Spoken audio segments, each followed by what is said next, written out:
फरीदा जे तू अकल लतीफ काले लिख ना लेख।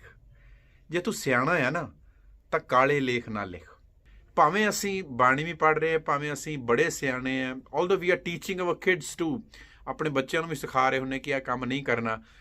ਜਦੋਂ तक अंदरले विचार चेंज नहीं होए, until unless you have changed within, उदों तक बाहरों असी कंट्रोल तो कर सकते हैं अपने आप नूं, पर वो कंट्रोल साडा कॉन्शियस माइंड कर पाएगा उतों तक कि जितों तक वह जोर चल रहा। फिर ओपरचुनिटीज़ ते विकार ते बुराइयां जिहड़ियां साडे अंदर ने ना, वो कई बारी हावी हो जांदियां आ, वो बिगर हो जांदियां ते वो साडे कोलों फिर वो काम करा लैंदियां ने। तो मेन गल जिहड़ी है काले लेख ना लिखण दी, वो हैगी है इस मत विच, इस अकल विच, विचारां विच। वो जिहड़े काले लेख ने उन्हां नूं हटाउणा है, उत्थों बचना है। सियाणे बड़े हुन्ने, अकल सब नूं है। कबीर मन जाने सब बात, असी सब कुछ जाणदे, करिए की फिर हुण? किद्दां लेख लिखे जाण? बाहर तो असी कंट्रोल कर लिया। देखो कंट्रोल, मैं कंट्रोल कर लिया कि मैं किसी नूं बुरा नहीं बोलना, किसी नूं गाल नहीं कढ़नी, पर मैनूं आउंदी तां है ना। ਜਦੋਂ तक मैनूं आउंदी है, दैट मीनस मेरे माइंड 'ਚ हैगी है, तो फिर किते ना किते कोई इहो जी सिचुएशन आएगी जिथे I will go out of my control, जिथे मैं अपने काबू तो बाहर हो गया।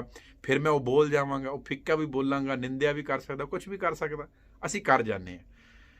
किवें? तो वो लेख पहलां अंदरों बदलने पैणगे। अंदरों लेख किवें बदलने पैणगे, ਉਹਦੇ ਲਈ गुरु नानक पातशाह ਦਾ एक शब्द है। गुरु जी दसदे ने कि लेख किवें लिखणे ने अपनी मत विच, इत्थों चेंज किवें होना, अंदरों साडी सुरत किवें बदल जावे कि बाहरों जिहड़े कर्म ने फिर वो अपने आप ही चंगे होण लग जाण, काले लेख ना रहण। किवें असीं उन्हां नूं उजले कर सकदे हां? ते सतगुरु फरमान करदे ने, जाल मोह घस मस कर, मत कागद कर सार, भाओ कलम कर चित लिखारी, गुर पुछ लिख विचार, लिख नाम सालाह लिख, लिख अंत ना पारावार। ਜਦੋਂ तक अंदर स्वार्थ है, ਜਦੋਂ तक अंदर मोह है किसी चीज़ नूं, किसी भी व्यक्ति नूं, किसी हालात नूं लैके, किसी विचारधारा नूं लैके भी हो सकता, उदों तक ना मेरे लेख चंगे नहीं हो सकते, मेरे अंदरों विचार चंगे नहीं बन पाउणगे। मैं बाहरों जिन्ना मर्जी कोशिश करा, फिर मैं कंट्रोल नहीं कर पावांगा, किते ना किते मैं गलत कर जावांगा। फिर साडे लेख जिहड़े अंदर ना वो वन साइडिड होण लग जांदे, पक्षपाती होण लग जांदे। गुरु नानक सेज पहला तो उस अटैचमेंट नूं साड़ दे, किसी भी तरह की अटैचमेंट। जे अंदर सच्ची ज्ञान लैके, जे अंदरों सच्ची चंगे लेख लिखने ने, जिहदे नाल अंदरों विचार चेंज होण, अंदरों थॉट प्रोसैस चेंज हो जाए, जदों वो अंदरला टोटल शिफ्टिंग होएगी, फिर बाहरों ही ना कॉन्शियसली एफर्ट करन दी लोड़ नहीं रह जाती। जदों सबकॉन्शियस चेंज हो गया, जदों अंदरों पूरी कॉन्शियसनैस ही चेंज हो गई, पॉजिटिव हो गई, चंगियाई वाल हो गई, गुडनैस वाल हो गई, फिर बाहरों चंगा करन लई कोई एक्सट्रा एफर्ट लाउण दी लोड़ नहीं रहेगी, क्योंकि हुण इंटेंशन ही सही हो गई।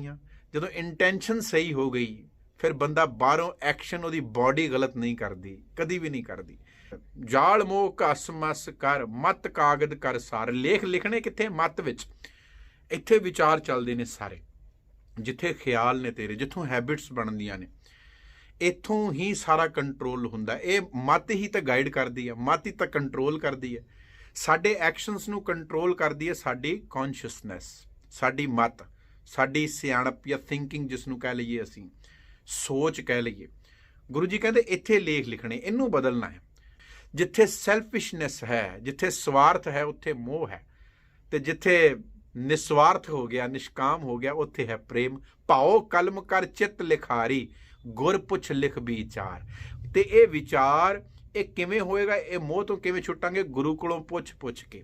तो वो जिहड़ा गुरु ने ज्ञान दिता, those gurus words and teachings, उन्हां नूं कंसल्ट करी जा, लगातार डेली कंसल्ट कर, डेली सुन गुरु नूं, ताकि डेली अपने विचार मैं उन्हां नूं घड़ी जावां, शेप अप करी जावां, गुरु दे अनुसार करी जावां। ते गुरु ने जिद्दां अज मैनूं सिखाया आ कि अपने विचारां विचों मोह नूं कढना शुरू कर दे, अटैचमेंट नूं कढना शुरू कर दे, फिर तेरे लेख चंगे हो जाणगे। ते सतगुरु इस दी तीसरी लाइन विच एक बड़ा ही सोहना एक सानूं होर उपदेश दे जांदे ने। वो कहंदे ने, लिख नाम सालाह लिख, लिख अंत ना पारावार। कहंदे तैनूं मैं होर एक चीज़ दस दिंदा, गुरु कोलों ज्ञान लैके मोह नूं छड्ड के आ 3 काम करने शुरू कर दे। अपने अंदर गुण लियाउणे शुरू कर। पता है ना गुण की ने? चंगियाई, प्रेम, दया, ਖਿਮਾ ਮਾਫ ਕਰ ਦੇਣਾ, ਫॉरगिवनेस, ਚੰਗਾ ਮਿੱਠਾ ਬੋਲਣਾ, ਇਹ ਗੁਣ ਨੇ ਨਾ, ਰੱਬੀ ਗੁਣ ਨੇ। ਇਹ ਲੈ ਕੇ ਆ, ਸਾਰਿਆਂ ਨੂੰ ਇੱਕੋ ਜਿਹਾ ਜਾਣਨਾ, ਰਾਈਟ। ਇਹ ਗੁਣ ਲੈ ਕੇ ਕਿ ਆਪਣੇ ਵਿਚਾਰਾਂ ਵਿੱਚ ਗ੍ਰੈਟੀਟਿਊਡ, ਥੈਂਕਫੁਲਨੈਸ ਲੈ ਕੇ ਆ, ਧੰਨਵਾਦੀ ਹੋਣਾ ਸਿੱਖ, ਸ਼ਿਕਾਇਤਾਂ ਨਹੀਂ। ਫਿਰ ਮੋਹ ਉੱਥੇ ਹੀ ਛੁੱਟੇਗਾ ਨਾ। ਜਿਵੇਂ ਜਿਵੇਂ ਅਸੀਂ ਥੈਂਕਫੁਲ ਹੁੰਦੇ ਜਾਂਦੇ, ਕੰਪਲੇਂਟਸ ਹਟਦੀਆਂ ਜਾਂਦੀਆਂ, ਅਟੈਚਮੈਂਟ ਛੁੱਟਦੀ ਜਾਂਦੀ ਹੈ, ਕਿਉਂਕਿ ਧੰਨਵਾਦ ਕਰਨਾ ਆ ਗਿਆ। ਮੇਰਾ ਹੈ ਹੀ ਨਹੀਂ, ਮੇਰਾ ਮੁਝ ਮੈਂ ਕਿਛ ਨਹੀਂ, ਜੋ ਕਿਛ ਹੈ ਸੋ ਤੇਰਾ। ਲਿਖ ਨਾਮ ਸਾਲਾਹ ਲਿਖ, ਲਿਖ ਅੰਤ ਨਾ ਪਾਰਾਵਾਰ। ਤੇ ਇੱਕ ਚੀਜ਼ ਆਪਣੀ ਸੁਰਤ ਵਿੱਚ, ਆਪਣੀ ਕੌਨਸ਼ੀਅਸਨੈਸ ਵਿੱਚ, ਆਪਣੀ ਸੋਚ ਵਿੱਚ ਚੰਗੀ ਤਰ੍ਹਾਂ ਲਿਖ ਲੈ, ਅੰਤ ਨਾ ਪਾਰਾਵਾਰ, ਐਬੰਡੈਂਸ। ਕੋਈ ਅੰਤ ਹੀ ਨਹੀਂ ਹੈ ਉਹਦੀਆਂ ਦਾਤਾਂ ਦਾ, ਬੇਅੰਤ ਦਾਤਾਂ ਨੇ ਉਹਦੀਆਂ। ਜਦੋਂ ਉਹਦਾ ਧੰਨਵਾਦ ਕਰਨਾ ਆ ਗਿਆ, ਥੈਂਕਸ ਕਰਨਾ ਆ ਗਿਆ, ਜਦੋਂ ਅਸੀਂ ਵੀ ਸਟਾਰਟ ਲਿਵਿੰਗ ਇਨ ਐਬੰਡੈਂਸ, ਕਿ ਸਭ ਕੁਝ ਹੈ, ਐਬੰਡੈਂਟ ਹੈ ਮੇਰੇ ਕੋਲ, ਐਬੰਡੈਂਟ ਸਭ ਕੁਝ ਹੈ, ਫਿਰ ਖੋਣ ਦੀ ਆਦਤ ਨਹੀਂ ਰਹਿੰਦੀ, ਰਾਈਟ। ਜਿਹਨੂੰ ਸ਼ੁਕਰਾਨਾ ਕਰਨਾ ਹੁੰਦਾ ਨਾ, ਉਹ ਖੋਂਦਾ ਨਹੀਂ ਹੁੰਦਾ, ਉਹ ਦੇਣਾ ਸਿੱਖ ਲੈਂਦਾ। ਜਿਹਨੂੰ ਪਤਾ ਨੇ ਕਿ ਆਮ ਅਬੰਡੈਂਟ, ਮੇਰੇ ਕੋਲ ਸਭ ਕੁਝ ਹੀ ਹੈ, ਬੇਅੰਤ ਦਾਤਾਂ ਨੇ, ਅੰਤ ਨਾ ਪਾਰਾਵਾਰ, ਅੰਤ ਹੀ ਨਹੀਂ ਕੋਈ ਉਹਦੀਆਂ ਦਾਤਾਂ ਦਾ, ਉਹਦੀ ਬਲੈਸਿੰਗਸ ਦਾ। ਉਹ ਕੀ ਕਰੇਗਾ? ਉਹਨੂੰ ਵੰਡਣਾ ਆਏਗਾ, ਸ਼ੇਅਰਿੰਗ ਆਏਗੀ, ਇਜ਼ਨਟ ਇਟ। ਉਹ ਖੋਣ ਦੀ ਆਦਤ ਤੋਂ ਛੁੱਟ ਜਾਏਗਾ। ਉਹ ਇਹ ਨਹੀਂ ਕਹੇਗਾ ਮੈਨੂੰ ਹੋਰ ਮਿਲੇ, ਉਹ ਕੰਪਲੇਂਟਸ ਵਿੱਚ ਨਹੀਂ ਹੈ। ਉਹ ਅੰਦਰ ਉਹਨੇ ਗੁਣ ਨਾਮ ਲਿਆਂਦਾ ਆ, ਵਡਿਆਈ ਲੈ ਕੇ ਆਇਆ ਪ੍ਰਮਾਤਮਾ ਦੀ, ਸ਼ੁਕਰਾਨਾ ਕਰਨਾ ਆ ਗਿਆ, ਪਤਾ ਲੱਗ ਗਿਆ ਕਿ ਇੰਨਾ ਕੁਛ ਹੈ, ਅੰਤ ਨਾ ਪਾਰਾਵਾਰ। ਤੇ ਫਿਰ ਹੁਣ ਉਹ ਮੋਹ ਛੁੱਟਦਾ ਹੈ। ਸਤਿਗੁਰੂ ਕਹਿੰਦੇ ਇਹ ਕਰਮ ਕਰ ਬਾਬਾ, ਇਹ ਲੇਖਾ ਲਿਖ ਜਾਣ, ਜਿੱਥੇ ਲੇਖਾ ਮੰਗੀਏ ਤਿੱਥੇ ਹੋਏ ਸੱਚਾ ਨੀਸਾਨ।